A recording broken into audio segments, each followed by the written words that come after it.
लालच का जाल। शांति देवी की उम्र लगभग 60 वर्ष थी। पति के निधन के बाद वह अपने पुश्तैनी मकान में अकेली रहती थी। पति सरकारी अधिकारी थे और उनके जाने के बाद शांति देवी को अच्छी खासी पेंशन, बैंक में जमा रकम और शहर के बीचों बीच एक बड़ा मकान मिला था। उनकी एक ही बेटी थी। राधिका की शादी अमित नाम के युवक से हुई थी। शुरू शुरू में दोनों शांति देवी का बहुत सम्मान करते थे। हर हफ्ते मिलने आते, उनकी पसंद का खाना लाते और घंटों बातें करते। शांति देवी को लगता था कि उनकी बेटी और दामाद उनसे बहुत प्यार करते हैं।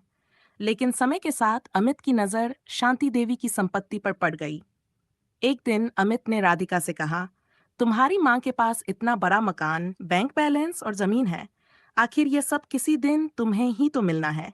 फिर इंतजार क्यों करें? राधिका पहले तो चौंकी, लेकिन धीरे धीरे अमित की बातें उसके मन में घर करने लगीं। दोनों ने योजना बनानी शुरू कर दी। अब वे पहले से भी ज्यादा प्यार जताने लगे। हर दूसरे दिन माँ के घर पहुंच जाते। कभी फल लाते, कभी मिठाई। शांति देवी को सब कुछ सामान्य लग रहा था।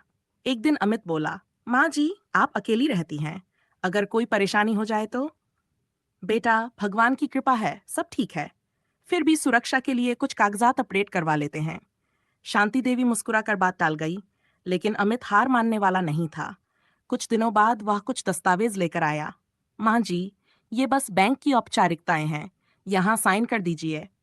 शांति देवी ने कागज हाथ में लिया। उम्र भले बढ़ गई थी, लेकिन अनुभव अभी भी जिंदा था। उन्होंने देखा कि अमित बार बार जल्दी करने की कोशिश कर रहा है। उन्हें थोड़ा संदेह हुआ। उन्होंने कहा, मैं पढ़कर ही हस्ताक्षर करूंगी। अमित के चेहरे का रंग उड़ गया। अरे माँ जी, बस फॉर्मेलिटी है। फॉर्मेलिटी हो या कुछ और, मैं पढ़े बिना साइन नहीं करूंगी। अमित मजबूर होकर कागज वापस ले गया। उसी रात उसने राधिका से कहा, तुम्हारी माँ बहुत चालाक निकली। राधिका बोली, कोई और तरीका सोचना पड़ेगा। कुछ दिन बाद दोनों फिर आए। इस बार उन्होंने शांति देवी को समझाना शुरू किया कि मकान उनके नाम कर दें, ताकि भविष्य में कोई कानूनी परेशानी न हो। शांति देवी ने हाँ या ना कुछ नहीं कहा, लेकिन अब उनके मन में शक गहरा चुका था। अगले दिन वे अपने पुराने वकील सुरेश मेहरा से मिलने पहुंची। उन्होंने पूरी बात बताई। वकील ने दस्तावेज देखे और चौंक गए। शांति जी, अच्छा हुआ आपने साइन नहीं किए। क्यों? ये संपत्ति हस्तांतरण के कागज हैं। साइन करते ही मकान आपकी बेटी और दामाद के नाम हो जाता। शांति देवी के पैरों तले जमीन खिसक गई। उन्हें अपनी बेटी पर विश्वास था, लेकिन अब सच्चाई सामने थी। वकील ने सलाह दी, आप तुरंत अपने सभी दस्तावेज सुरक्षित कीजिए। शांति देवी ने उसी दिन बैंक जाकर अपने खातों की जानकारी अपडेट करवाई। मोबाइल नंबर बदला, पासवर्ड बदले, नॉमिनी संबंधी विवरण की समीक्षा की, सभी महत्वपूर्ण कागज बैंक लॉकर में रख दिए। फिर उन्होंने मकान और जमीन के मूल दस्तावेजों की प्रमाणित प्रतियां बनवा लीं। उधर राधिका को लगा कि उनकी योजना जल्द सफल हो जाएगी, लेकिन उन्हें अंदाजा नहीं था कि शांति देवी अब पूरी तरह सतर्क हो चुकी हैं। कुछ सप्ताह बाद अमित ने एक और चाल चली। उसने शांति देवी से कहा, माँ जी, बैंक में कुछ नई प्रक्रिया आई है, आपको मेरे साथ चलना होगा। शांति देवी तैयार हो गई, लेकिन बैंक पहुंचते ही उन्होंने सीधे मैनेजर के कमरे में जाकर कहा, जो भी काम होगा मेरे सामने और मेरी अनुमति से होगा। मैनेजर पहले से स्थिति जानता था। अमित का चेहरा उतर गया। उसकी चाल फिर नाकाम हो गई। अब वह बेचैन होने लगा। एक रात उसने राधिका से कहा, अगर जल्दी कुछ नहीं किया तो सब हाथ से निकल जाएगा।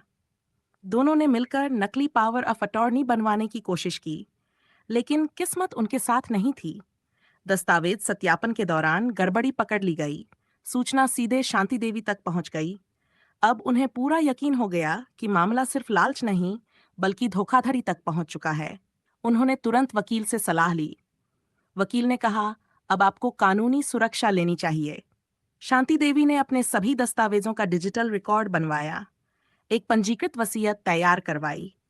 उसमें साफ लिखा कि उनकी मृत्यु के बाद संपत्ति का एक हिस्सा जरूरतमंद बच्चों की शिक्षा के लिए दान होगा और बाकी संपत्ति उन्हीं लोगों को मिलेगी जो वास्तव में उनका सम्मान करेंगे। ये बात उन्होंने किसी को नहीं बताई। उधर अमित और राधिका को लगा कि सब कुछ उनके नियंत्रण में है। एक दिन वे अचानक घर आए। अमित बोला, माँ जी, अब आपको हमारे साथ रहना चाहिए। शांति देवी मुस्कुराईं। क्यों बेटा, आपकी देखभाल हो जाएगी। शांति देवी ने शांत स्वर में कहा, या फिर मेरी संपत्ति पर नजर रखना आसान हो जाएगा। कमरे में सन्नाटा छा गया। राधिका का चेहरा पीला पड़ गया। अमित कुछ बोल नहीं पाया। शांति देवी ने अलमारी से एक फाइल निकाली। उसमें सभी प्रमाण थे, कागज, बैंक रिकॉर्ड, नकली दस्तावेजों की जानकारी और वकील की रिपोर्ट। उन्होंने सब सामने रख दिया। मैं बूढ़ी जरूर हूं, लेकिन बेवकूफ नहीं। राधिका रोने लगी। माँ, मुझसे गलती हो गई। लेकिन शांति देवी जानती थीं कि यह पछतावा पकड़े जाने का था, गलती का नहीं। उन्होंने दृढ़ आवाज में कहा, जिस बेटी को मैंने ईमानदारी सिखाई वह मेरी ही संपत्ति के लिए मुझे धोखा देगी, ये कभी नहीं सोचा था। कुछ दिनों बाद उन्होंने कानूनी रूप से अपनी संपत्ति सुरक्षित कर दी। बैंक खातों में अतिरिक्त सुरक्षा लगवाई, संपत्ति से जुड़े हर रिकॉर्ड को अपडेट करवाया, और सबसे महत्वपूर्ण, उन्होंने किसी भी दस्तावेज पर बिना पढ़े हस्ताक्षर न करने का संकल्प लिया। समय बीता गया। अमित और राधिका की योजना पूरी तरह विफल हो गई। लालच ने उनका रिश्ता भी छीन लिया। वहीं शांति देवी ने अपने जीवन की सबसे बड़ी सीख सबको दी। अपनों पर भरोसा कीजिए, लेकिन अपने अधिकारों और दस्तावेजों की सुरक्षा हमेशा स्वयं कीजिए। प्यार और विश्वास जरूरी है, पर समझदारी उससे भी ज्यादा जरूरी है।